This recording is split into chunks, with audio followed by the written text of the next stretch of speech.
তো হয়তো বা আজকেও হতে পারে অথবা বিজয় রাত্রিতেও হতে পারে।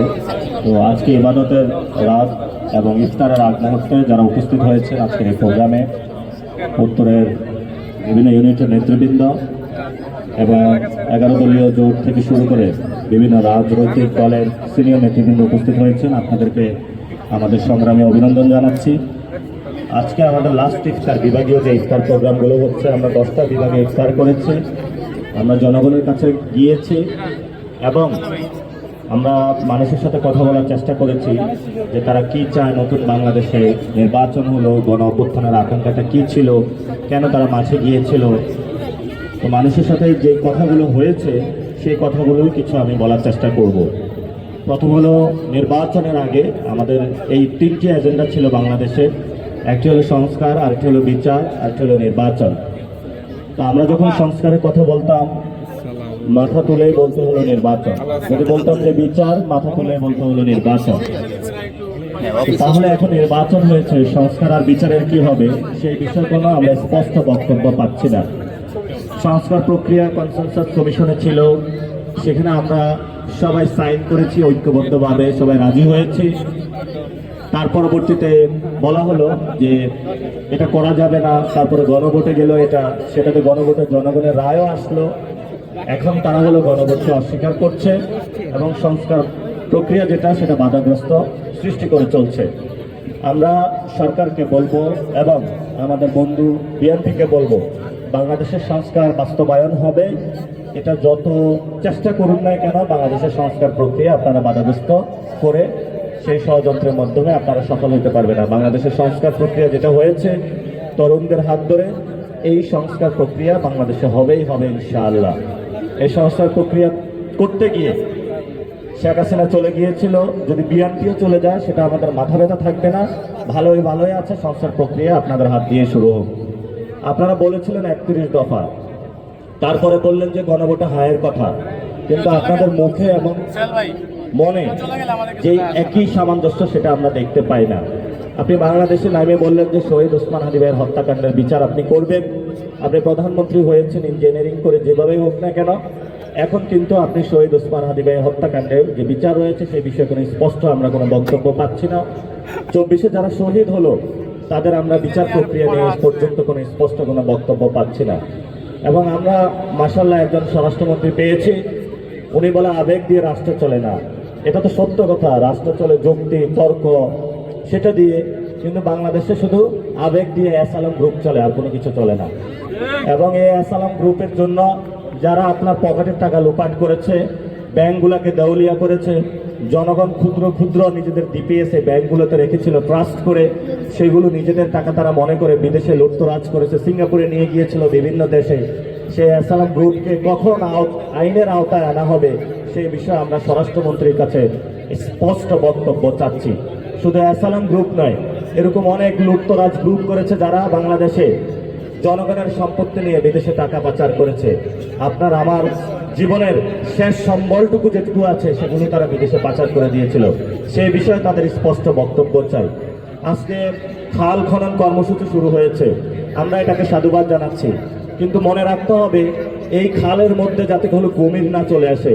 এই যে ভারতের সাথে যে চুক্তিগুলো হয়েছে আপনাদের এবং আওয়ামী লীগের যে চুক্তি হয়েছে, সেই চুক্তির মধ্য দিয়ে এই খালের মধ্যে যাতে হলো আওয়ামী লীগ এবং ভারতীয় কুমির না পড়ে, আমরা সেই কুমির সম্পর্কে আপনাদেরকে হুঁশিয়ার করতেছি। এবং পুরো বাংলাদেশের দিকে তাকালে আমরা দেখি দর্শন হচ্ছে, বিচার হচ্ছে না, সংস্কার প্রক্রিয়া হচ্ছে না। এবং গতকালকে শহীদ মিনারে একজন নাগরিকের জীবনহানি হয়েছে, নাগরিকদের কোনো জীবনে নিরাপত্তা নাই। সেই জায়গায় আমরা দেখতে পাচ্ছি কোথাও একটা বাতি বন্ধ করতে হবে, একটু স্ট্যান্ডবাজি করার জন্য গাড়িটা দাঁড় করিয়ে রাখতে হবে, এবং একটু কোদাল দিয়ে কোথাও যা দুই হলো কোদাল মাটি তুলতে হবে। আমরা দেখেছিলাম শেখ হাসিনার সময় অনেক উন্নয়ন হয়েছিল, কিন্তু পুকুর চুরি দুর্নীতি হয়েছিল। তা আমরা আশা করব এই খাল খনন কর্মসূচিতে যাতে এই ধরনের দুর্নীতির ছোঁয়া না পড়ে এবং কোনো কুমির চলে না আসে, আমরা সেই বিষয়ে হলো প্রধানমন্ত্রীর কাছে আহ্বান রাখবো। তো অনেকে আমাদেরকে বলে যে তোমরা কথা বলো, তোমাদেরকে কিন্তু খেয়ে ফেলবো। খেয়ে ফেললে কি হবে? হয়তো জেলে নিলে ইমরান খানের মতন অবস্থা হবে। আর যদি আপনারা আমাদেরকে হলো মেরে ফেলেন তাহলে শহীদ ওসমান হাদি ভাইয়ের ইনসাফের পথ তো আমাদের আছে। আর যদি বেঁচে থাকি, চাঁদনাবাজি সন্ত্রাস দুর্নীতির বিরুদ্ধে আমাদের লড়াই চলবে, এটা স্পষ্ট কথা। এবং সামনে লোকাল গভর্নমেন্ট আসতেছে, এই ইলেকশনে ইঞ্জিনিয়ারিং হয়েছে, সামনে ইলেকশনে আপনারা আল্লাহর রাস্তায় ইঞ্জিনিয়ারিং এর চিন্তা করবেন না। কারণ গণতন্ত্র মুখে বলেন, গণতন্ত্র শুধু মুখে বললে হয় না, এটা বাস্তবায়ন করতে হয়। এই জন্য আমি আপনাদের কাছে আহ্বান জানাবো, আমাদের যে ফাইটটা আছে একটি নতুন সংবিধান তৈরি করা। যদি ওই সংবিধান শহীদের বিচার করতে না পারে, শহীদ ওসমান হাদি ভাইয়ের বিচার করতে না পারে, সংস্কার প্রক্রিয়ার মধ্য দিয়ে না দাঁড়াতে পারে, হয়তোবা খালেদা জিয়ার পথ ধরে এই সংবিধানকে আমরা বুড়িগঙ্গায় ফেলে দিতে বাধ্য হব। এই জন্য যারা আমাদেরকে বেশি বেশি সংবিধান দেখানোর চেষ্টা করেন, সেই সময় অনেক গণভবন দেখানোর চেষ্টা করা হয়েছিল, বড় বড় মাফিয়া রত্ন দেখানোর চেষ্টা করা হয়েছিল, সেগুলো আমরা গুনি নাই। এখন নতুন করে তারা আমাদের সংবিধানের সবক দিচ্ছে। সংবিধানের সবক যদি এতই দিয়ে থাকেন, যেই সংবিধান আমার 2022-কে শহীদ হতে রক্ষা করতে পারে নাই, যেই সংবিধান এসালামের মতন গ্রুপকে বাংলাদেশের টাকা দেউলিয়াত্ব করার জন্য হলে স্কোপ দিয়েছে, যেই সংবিধান বাংলাদেশের মানুষকে প্রত্যেকটা জায়গায় ধর্ষণের মুখ থেকে রক্ষা করতে পারে না, যেই সংবিধান স্কুল কমিটি থেকে প্রেসিডেন্ট হাউস পর্যন্ত দুর্নীতি থেকে বাংলাদেশকে রক্ষা করতে পারে না, সেই সংবিধান দিয়ে আমাদেরকে কি করব? এখন সংবিধান নিয়ে কথা বলে আবারই মামলা হামলার তারা হুমকি দিতে পারে। আমরা স্পষ্ট আপনাদেরকে বলতেছি, হয়তো এই সংবিধানের মৌলিক কাঠামোতে পরিবর্তন নিয়ে আসেন, না হলে হয়তো এই সংবিধান পুরো দুস্তর আমরা পরিবর্তন করে দিতে ইনশাআল্লাহ রাজপথে সবাই ঐক্যবদ্ধভাবে লড়াইয়ে নামবো। এখন তারা আমাদেরকে বলে যে তোমরা রাজুতে ডাকো, মানুষকে বললে কি নামবে নাকি? মানুষ বললে নামবে নাকি? সেই জায়গাটা হলো আপনাদেরকে আমরা স্পষ্ট করে দিতে চাই, হ্যাঁ মানুষ নামবে। কারণ মানুষের পকেটে এখনো চাকরি আপনারা দিতে পারেন নাই, তরুণ সমাজের জন্য এখনো কিছু করতে পারেন নাই। আপনারা যে জায়গায় করেছেন, আপনারা যারা ফ্যামিলি কার্ড দিচ্ছেন, আগে মসজিদগুলোর সামনে যাবেন, যে গরিব মানুষগুলো বসে থাকে তারা কি ফ্যামিলি কার্ড পেয়েছে? আমরা শুনতে পাচ্ছি ফ্যামিলি কার্ডের নামে মানুষের হলো কার্ড 500-600 টাকা করে দুর্নীতির মাধ্যমে নিয়ে যাওয়া হচ্ছে, এবং দুর্নীতির একটা মহা উৎসব তারা শুরু করছে। এবং কিছু বললেই বলে বিএনপি নাকি আমরা সবকিছু সমালোচনা করি। আমরা আপনাদের সমালোচনা করি না, আমরা আপনাদের বিষয়গুলো আলোচনা করি যাতে আপনারা শুধরানো হন। কারণ আমরা চাই না আপনি হাসিনার মতন ফেসিস্ট হয়ে ওঠেন, অলরেডি উঠে শুরু করেছেন। কিছু বললেই আপনার এই যে ছাত্র দল, যুবদল, গুন্ডা বাহিনী যেভাবে অ্যাটাক শুরু করে, এতে আমরা ভীত সন্ত্রস্ত হচ্ছে। কিন্তু ভীত সন্ত্রস্ত হলেও আমরা যে এর বিরুদ্ধে দাঁড়াবো না সেটা কিন্তু আমরা বলি না, আমরা অবশ্যই দাঁড়াবো।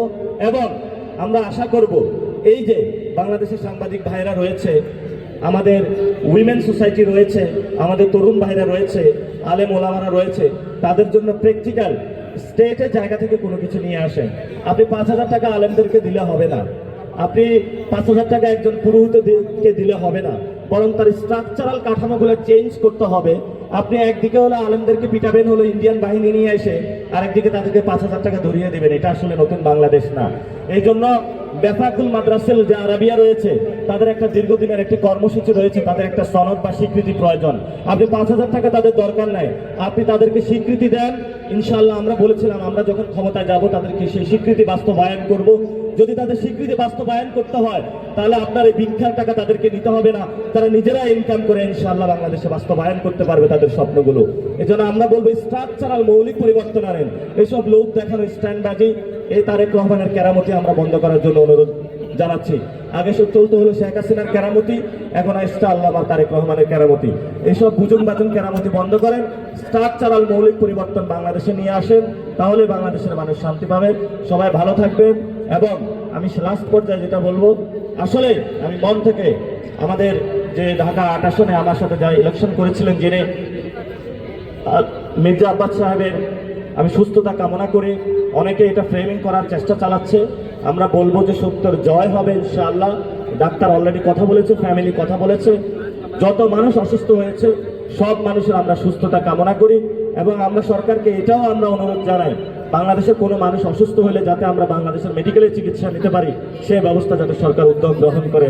ধন্যবাদ, ভালো থাকবেন। আসসালামু আলাইকুম ওয়া রাহমাতুল্লাহি ওয়া বারাকাতুহু।